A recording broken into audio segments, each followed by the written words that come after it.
Banco de Oro is known as one of the most secure financial institutions in the country, boasting cutting-edge technology, unbreakable encryption, and an unblemished reputation built over decades. Its name inspires trust among millions of customers who rely on its services daily. The bank's headquarters, a towering glass and steel edifice in the heart of the city, symbolizes both modernity and impregnable security. But every fortress, no matter how formidable, harbors a weakness. Emmanuel Rodriguez, a 32-year-old programming genius, was the brilliant mind behind Banco de Oro's impenetrable cybersecurity system. Raised in humble surroundings in Oaxaca, Emmanuel's extraordinary talents in mathematics and computer science earned him numerous scholarships to prestigious universities. His academic excellence paved the way for a coveted role within the bank's elite security team, where his innovations became the backbone of the bank's digital defenses. Quiet, reserved, and deeply analytical, Emmanuel dedicated his days to refining encryption algorithms, building complex protocols, and deploying layers of security measures designed to thwart even the most sophisticated hackers. His perfectionism was legendary within the company. Every line of code he wrote was scrutinized and polished until flawless. To him, cybersecurity was more than a job. It was an art form, a delicate balance of logic and innovation. His work was the crown jewel that kept Banco de Oro's assets and customers safe from digital threats. Despite his professional success, Emmanuel carried within him a deep-seated resentment toward the world of wealth and privilege that Banco de Oro represented. Growing up, he had witnessed firsthand the stark inequality perpetuated by corrupt systems and the elite who manipulated them. His humble origins and commitment to justice made him wary of the very institution he served, a silent conflict simmering beneath his calm exterior. One quiet evening, as Emmanuel prepared to leave his sleek, glass-walled office overlooking the city skyline, his thoughts were interrupted by the unexpected arrival of Don Ricardo Aguilar, the bank's formidable director. Don Ricardo was a man whose impeccable tailoring and polished demeanor radiated unquestionable authority. He strode into the room with measured confidence, his every movement calculated, his charming smile belying a steely core of ambition and control. Emmanuel noticed the subtle coldness behind Ricardo's gaze, a sharpness that sent a ripple of unease down his spine. Ricardo approached Emmanuel with a request he framed as delicate and urgent, a matter that required the expertise of someone he could trust implicitly. The bank, he explained, was facing a potential security breach. Its vaults, rumored to contain millions in untraceable assets, had become the target of a group of sophisticated criminals. Given Emmanuel's role as the architect of the bank's security, Ricardo emphasized that he was the only person capable of addressing the threat effectively. Initially, Emmanuel was skeptical. The system he had designed was virtually impenetrable. Layers upon layers of encryption, firewalls, and fail-safes created an almost airtight defense, leaving little room for error or vulnerability. Yet Ricardo's words carried an undercurrent that suggested there was more than met the eye. There was a subtle insistence in his tone, a veiled urgency that hinted at ulterior motives beneath the surface of this official concern. As Ricardo elaborated, the request took shape, and it was nothing short of audacious. He wanted Emmanuel to create a deliberate weakness within the system, a controlled flaw that could be exploited if necessary. This opening, as Ricardo described it, would supposedly allow the bank's leadership to neutralize the looming threat on their own terms, operating from a position of power rather than reaction. Ricardo assured Emmanuel the vulnerability would be temporary, tightly controlled, and entirely confidential, a tool wielded only by the bank's trusted inner circle. For Emmanuel, the proposal was both shocking and absurd. Introducing a deliberate vulnerability went against every principle of his work, verging on illegality. It was a betrayal of the trust customers had placed in the bank's security. But the more Ricardo spoke, the clearer it became that this was not about safeguarding the institution in the conventional sense. The director's true intentions lay concealed beneath layers of charm, manipulation, and strategic deception. Ricardo's demeanor shifted as he pressed the point home. The polished veneer gave way to a harsher, more ruthless edge, a glimpse of the man who thrived on control and wielded power without remorse. This was no ordinary request. It was an ultimatum disguised as an opportunity. Ricardo framed his plan as a necessary sacrifice, a strategic maneuver to protect the institution's greater interests, and dangled promises of significant rewards and advancement for Emmanuel should he cooperate fully. After the director left, Emmanuel was left alone in his office, the city lights sparkling beyond the glass walls, reflecting off polished surfaces in ghostly patterns. The weight of Ricardo's words lingered heavily in his mind, a portent of something far more calculated and dangerous than a mere security breach. It was the prelude to a scheme that cast Emmanuel not as an empowered guardian, but as an unwitting pawn in a high-stakes game of power. But Emmanuel was no pawn. As the mastermind behind the very system Ricardo sought to manipulate, he knew its every vulnerability and strength intimately. In that moment, a new resolve began to crystallize within him. If Ricardo believed he could bend Emmanuel to his will, he was grievously mistaken. The seeds of a counterplan had already begun to take root in Emmanuel's mind, one that would outsmart even the cunning Don Ricardo. With unfaltering determination, Emmanuel set out to uncover every detail of Ricardo's intentions, using his privileged access to the bank's systems to conduct a covert investigation. His first move was to scrutinize the activity logs of the bank's internal networks. Emmanuel was well aware that Ricardo wouldn't leave any obvious trails, but even the most calculated actions left subtle traces for a vigilant observer. Delving deep, Emmanuel discovered irregularities in the access logs related to the vault's security interface. Late-night entries made using a master administrator account, timestamps that suspiciously coincided with Ricardo's presence in the building. Cross-referencing the data with the director's known schedule revealed a clear pattern. Ricardo had been accessing sensitive systems at unusual hours under the guise of official duties. Further probing uncovered that during these unauthorized logins, minor but deliberate adjustments were made to the surveillance system surrounding the vault. These alterations were subtle, almost imperceptible to anyone but Emmanuel himself. Changes that shifted camera angles or temporarily disabled certain sensors, enough to create blind spots in the otherwise vigilant security network. It became increasingly clear that Ricardo was testing the waters, probing the defenses with calculated precision, seeking the perfect moment to exploit the system's hidden vulnerabilities. Emmanuel realized the stakes were far higher than he had imagined, and that the director's ambitions threatened not only the bank's integrity, but the security of every customer who trusted Banco de Oro. The game had begun, and Emmanuel was ready to play. Next, Emmanuel deployed a hidden script within the bank's network to monitor Ricardo's communications. He masked the script as a routine maintenance protocol, ensuring it wouldn't raise suspicion. Within days, he intercepted encrypted emails sent from Ricardo's private office server to an external address. Decrypting the messages was no small feat, but Emmanuel's expertise made quick work of the task. What he uncovered confirmed his suspicions. Ricardo was coordinating with an outside group. The emails included blueprints of the bank's vault, access codes, and instructions for disabling specific layers of security. The operation was referred to as Project Tiburon, a clear nod to the ruthless precision of Ricardo's chosen collaborators. Determined to learn more about Ricardo's accomplices, Emmanuel traced the external communications to a warehouse in an industrial area on the outskirts of Mexico City. Late one evening, he drove there and positioned himself discreetly in the shadows. Through the warehouse's broken windows, he observed a group of men gathered around a table, reviewing blueprints of the bank and discussing equipment, industrial drills, torches, and other tools for breaking into the vault. One man with a scar running down his cheek appeared to be in charge.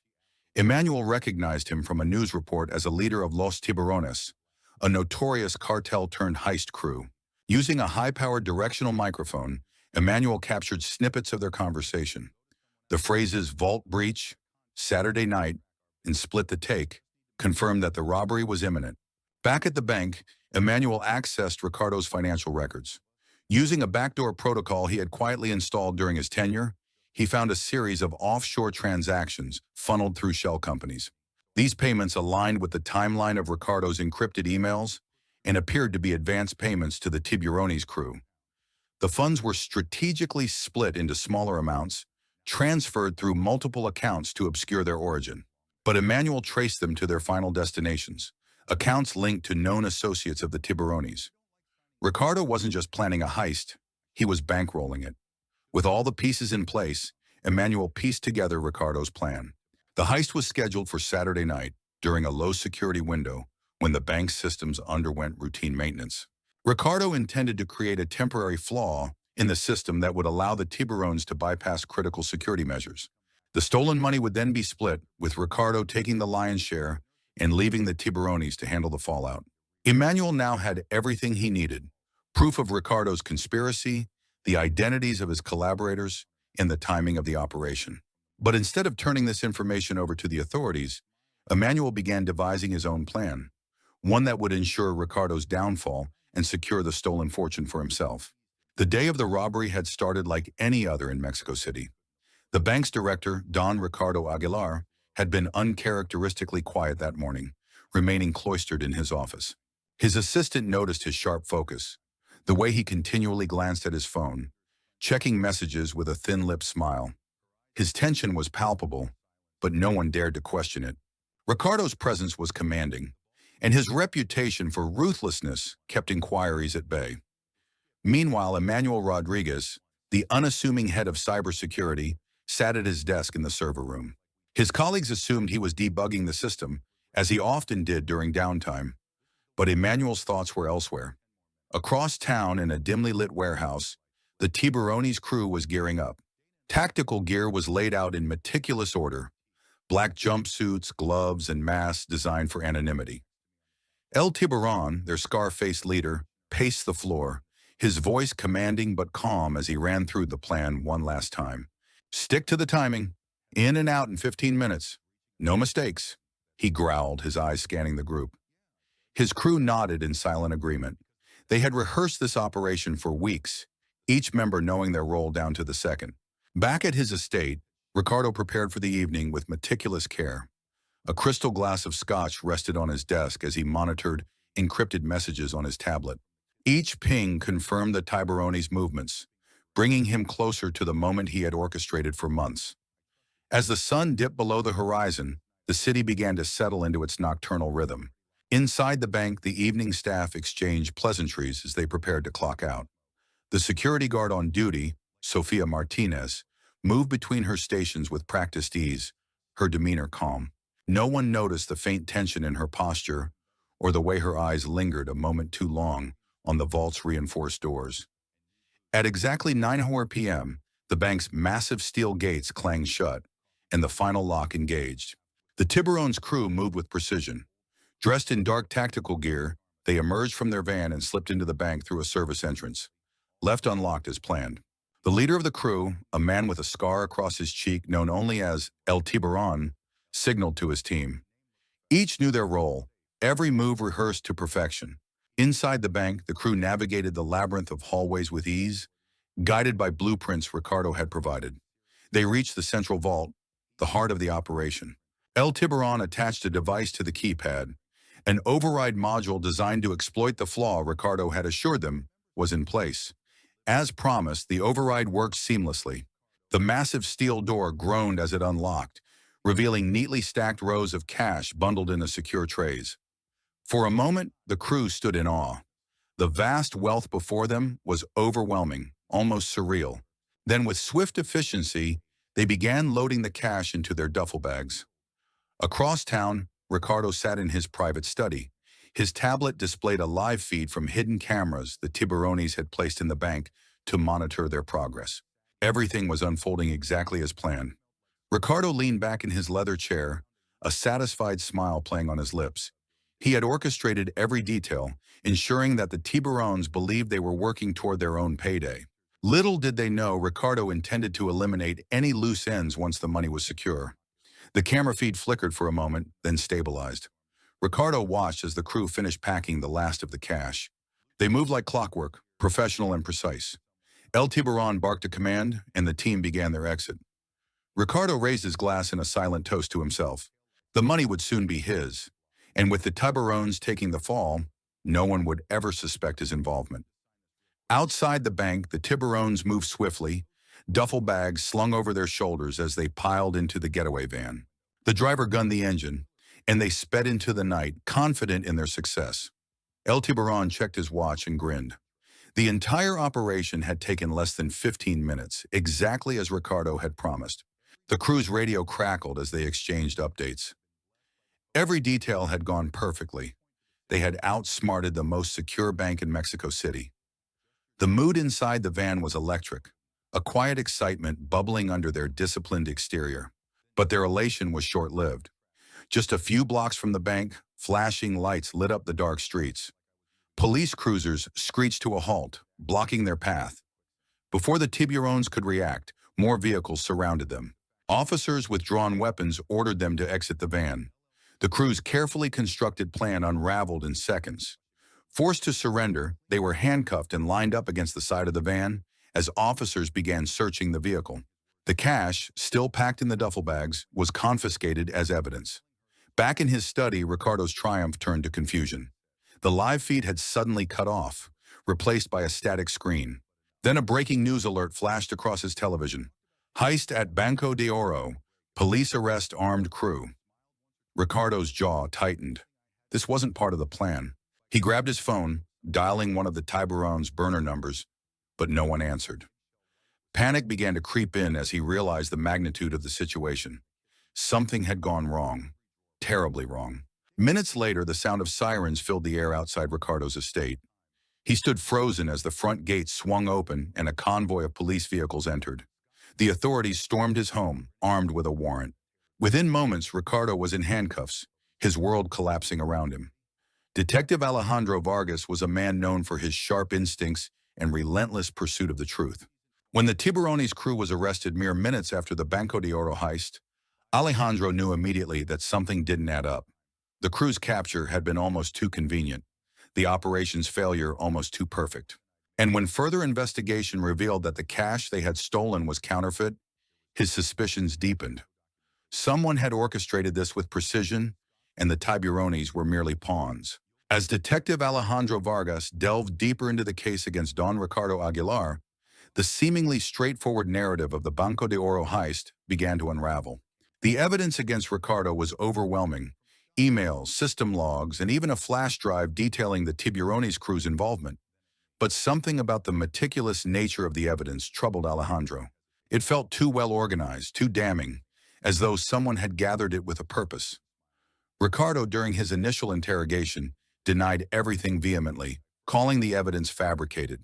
Alejandro dismissed this as the usual defense of a cornered criminal. Yet as he analyzed the documents, he began to see a pattern that suggested the evidence wasn't just incriminating, it was telling a much larger story.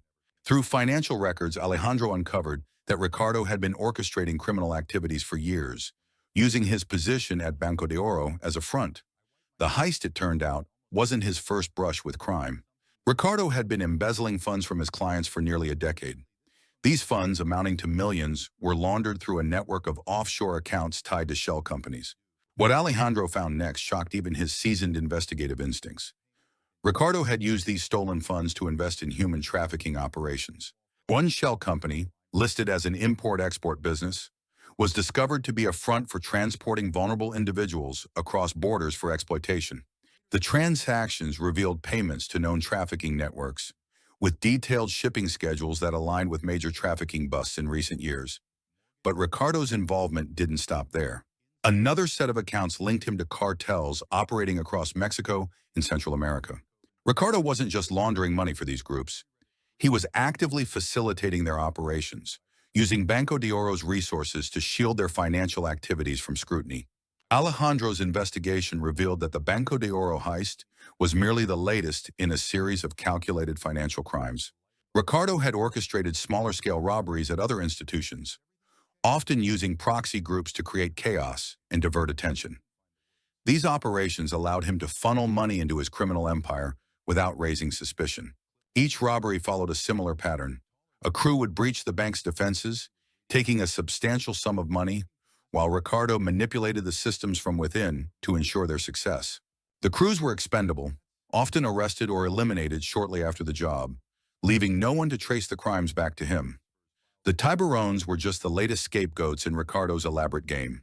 Alejandro now understood that the chaos of the Banco de Oro heist was meant to serve a dual purpose: securing a fresh infusion of funds and creating a distraction to cover up Ricardo's deeper criminal activities. The more Alejandro uncovered, the more he realized the scale of Ricardo's operations. This wasn't just about one heist or even a series of robberies. It was about a man who had built an empire on exploitation and suffering.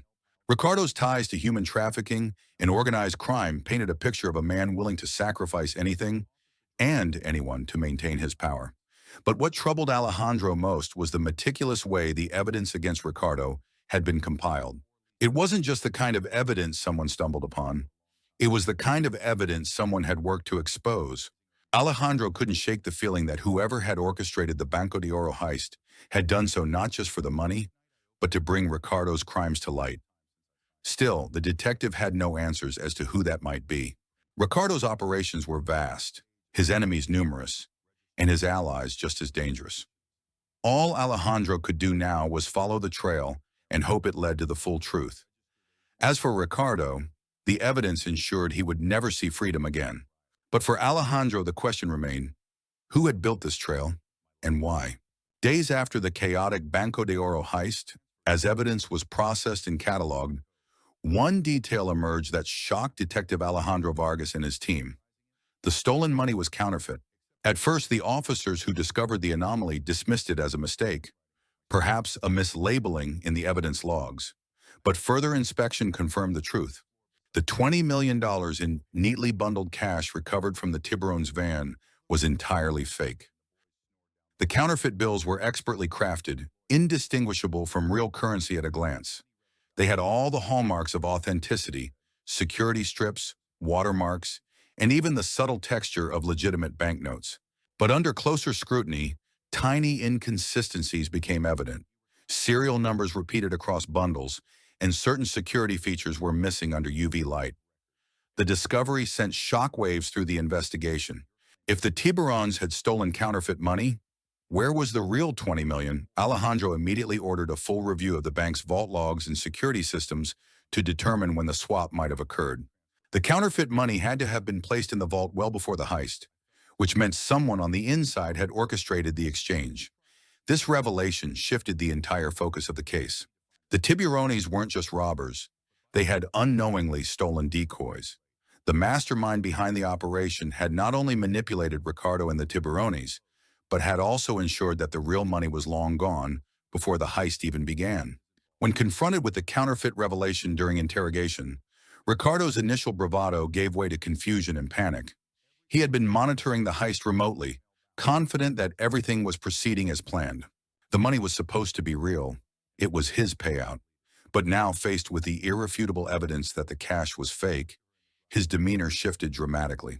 The certainty he had carried with him moments before crumbled, replaced by a growing sense of dread. His mind raced as he struggled to understand how things could have gone so wrong, and why the money he had so carefully planned to steal wasn't genuine after all. "This is impossible," Ricardo shouted, slamming his fist on the table with a force that made the room tremble. "The money was in the vault. I saw it with my own eyes." His voice echoed off the interrogation room walls, mixing frustration with desperation. He tried to maintain control, to hold on to some semblance of authority, but the cracks were becoming impossible to hide. Every word he uttered betrayed the turmoil inside, revealing a man who was rapidly losing grip on the situation. But Alejandro wasn't convinced by Ricardo's outburst. The detective's experience told him that something deeper was at play. The counterfeit bills only deepened his suspicions that Ricardo had been outplayed. If Ricardo truly hadn't known about the fake money, then it meant that someone else, someone with intimate knowledge of the heist, had anticipated every move he and the Tiburones would make, and had acted first, laying a trap that caught them off guard. Alejandro's instincts told him this was no ordinary crime. It was a game of strategy, deception, and betrayal. With the discovery of the counterfeit cash, Alejandro's investigation took a completely new turn. The detective shifted his focus toward two pressing questions. Who had replaced the real money with counterfeit bills, and where had the authentic $20 million disappeared to? These questions became the driving force behind every step Alejandro took next. Surveillance footage, financial records, vault access logs, all became critical tools in unraveling the complex mystery that was slowly unfolding. When the counterfeit nature of the stolen money was revealed, it changed the entire trajectory of the case in a fundamental way. Detective Alejandro Vargas suddenly found himself facing two puzzles to solve simultaneously: uncovering the whereabouts of the real $20 million and understanding how the counterfeit cash had managed to find its way into the vault in the first place. This revelation transformed what seemed like a straightforward robbery into a labyrinthine investigation rife with twists and hidden players.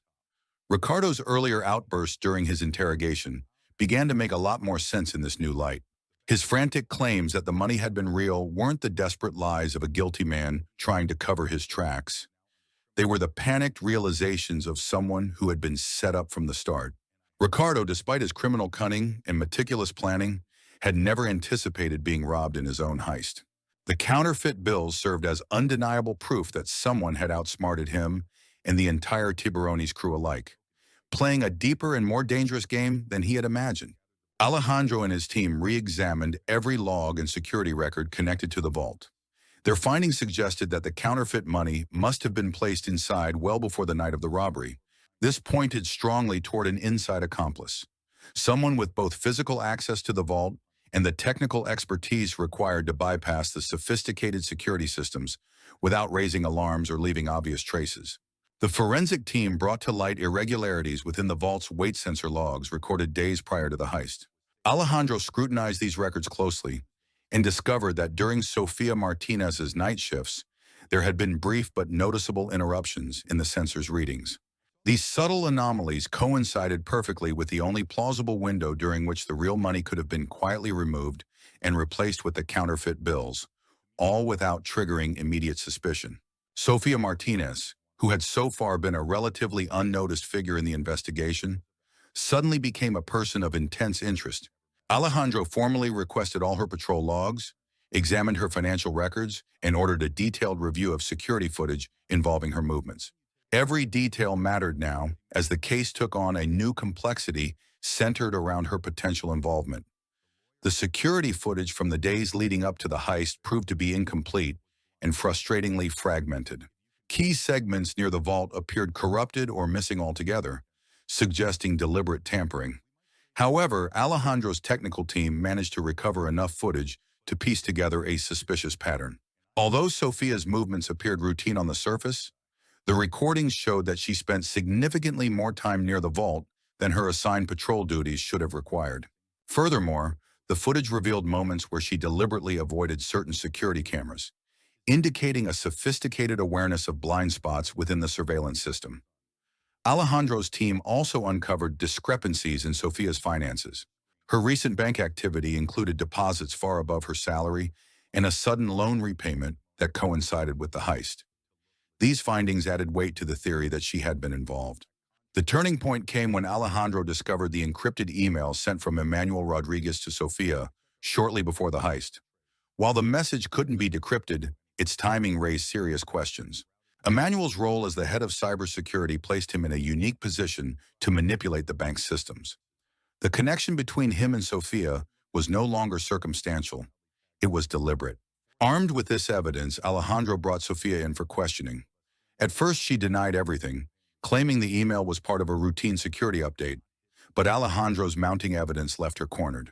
He presented the sensor logs, the corrupted footage, and her financial records. Slowly, Sophia's resolve began to crack. With trembling hands and a wavering voice, Sophia finally broke. She admitted that Emmanuel had approached her weeks before the heist, presenting her with a plan that was as audacious as it was meticulous. "He told me he needed my help," Sophia confessed.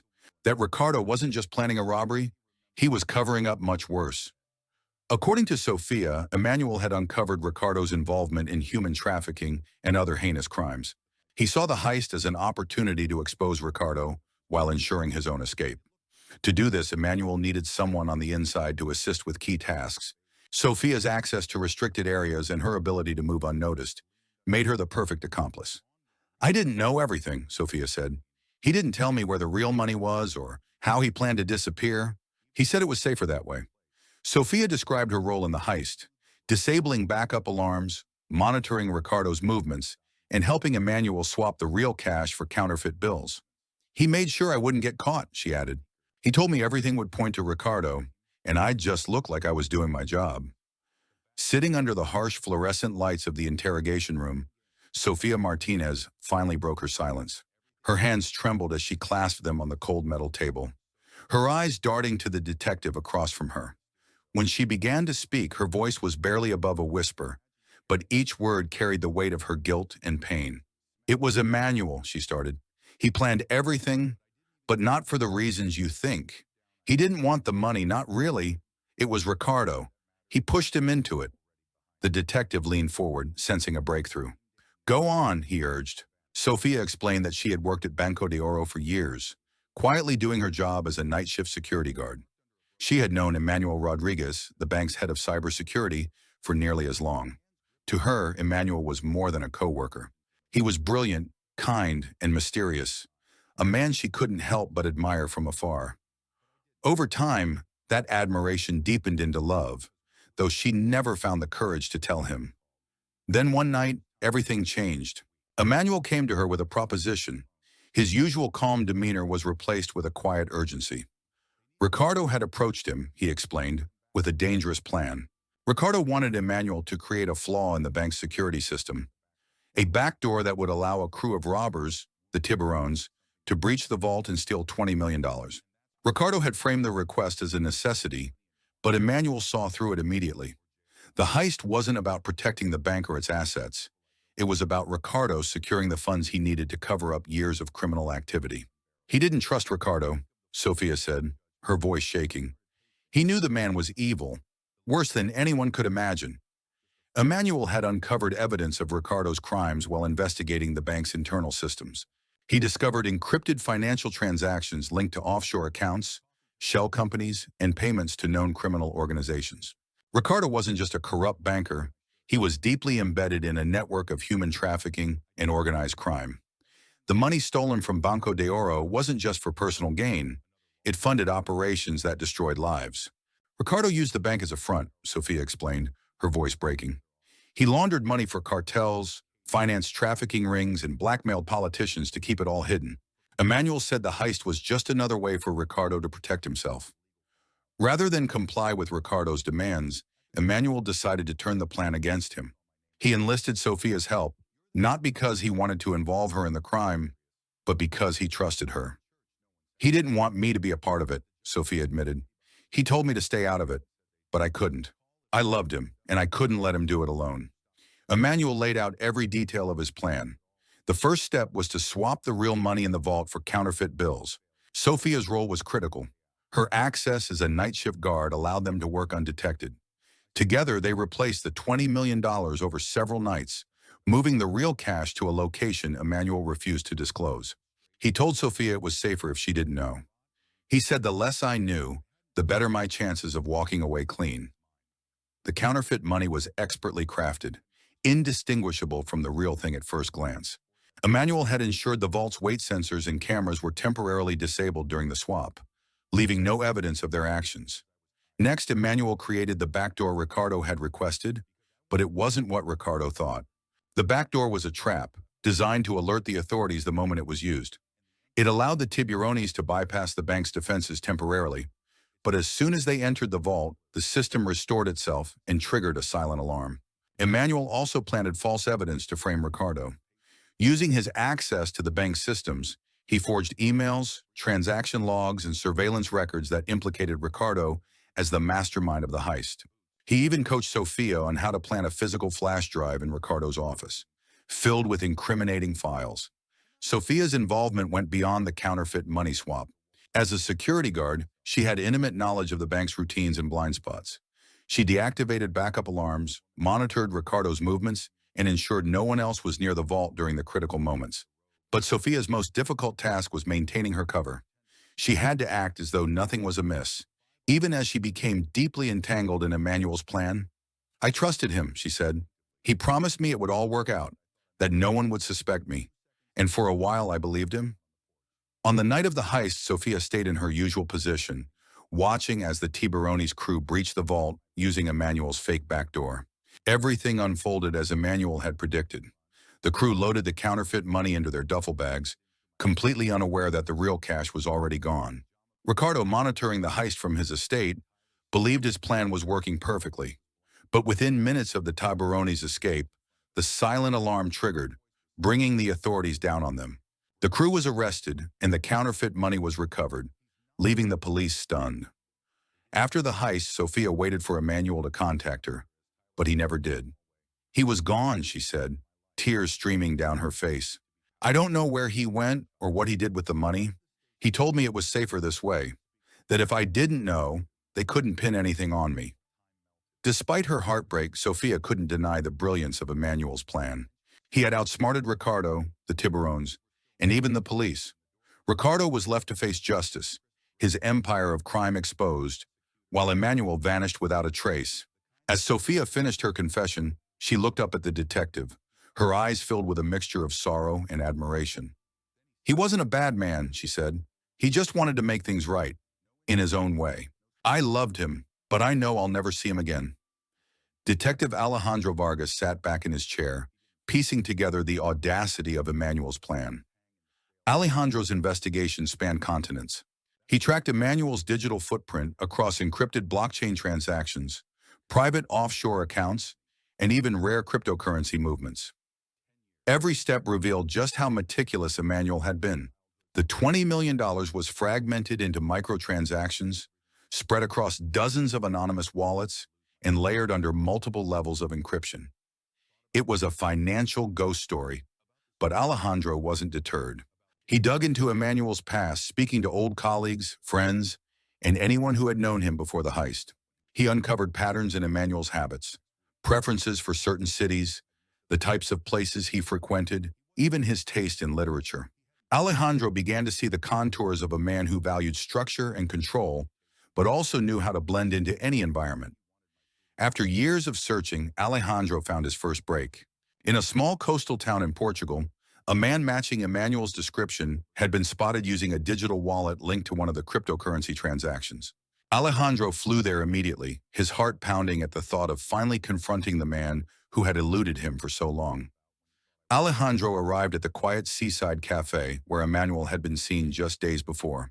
The description fit perfectly. A quiet man, well-dressed but unassuming, sipping coffee as he worked on a laptop. But Emmanuel was already gone. The cafe's owner recalled that he had left abruptly after receiving a phone call, disappearing into the crowd without a trace. As Alejandro stood on the beach, staring out at the horizon, he felt a mix of frustration and admiration. Emmanuel had known he was coming. The question was, how?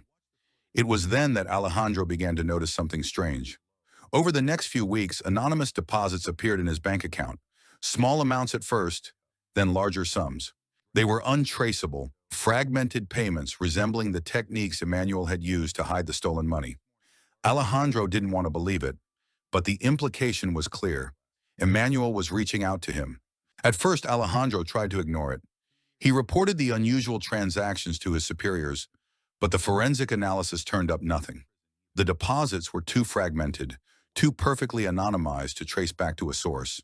But Alejandro knew better. This was Emmanuel's work, his signature style. Weeks passed and Alejandro began to withdraw from his colleagues in the case.